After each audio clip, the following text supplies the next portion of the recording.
সম্মানিত সাংবাদিকবৃন্দ, এই যে ইন্টারকন্টিনেন্টালের সামনে যে রাস্তাটা আছে, এই রাস্তায় আজকে জুমার পর থেকে পুরো বাংলাদেশের ছাত্র জনতা অবস্থান নেবে। আজকে আমরা জুলাইতে ফেরত যাচ্ছি।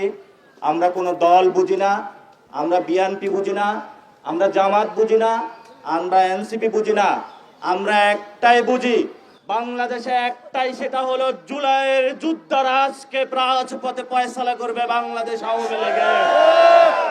আপনারা পাড়ায় মহল্লায় ভাই বোন পরিবারে সকলকে আজকে আহ্বান জানাবেন, আজকে রাজপথে আমরা আওয়ামী লীগের ফয়সালা করে আমরা আমাদের ঘরে ফিরব।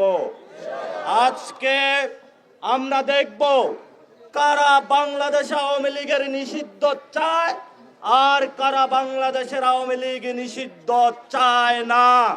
রাজপথে আজকে ফয়সালা হবে। সকল দল যারা নেতা কর্মী রয়েছেন, আপনারা গত 15 বছরে যে ভিক্টিমাইজেশন হয়েছেন, গুম হয়েছেন, খুন হয়েছেন, কিন্তু আপনাদের যারা দলীয় লিডার ছিল সেই লিডারদেরকে আপনারা কোথাও পান নাই।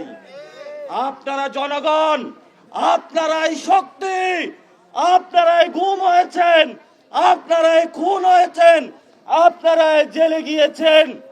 আপনারাই যদি আজকে রাজপথে নেমে আসুন, তাহলে এই ইন্ডিয়ান যে এক্সটেনশন 1972 সালের যে সংবিধান দিয়ে বাংলাদেশে চেপে বসেছিল, আজকে আমাদের আরেক স্বাধীনতার স্বপ্ন ভোর এসেছে।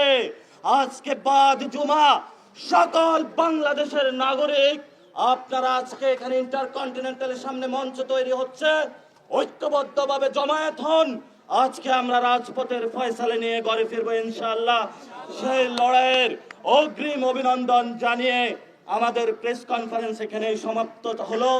তবে জুমা পর্যন্ত এখানে আমাদের অবস্থান কর্মসূচি চলবে।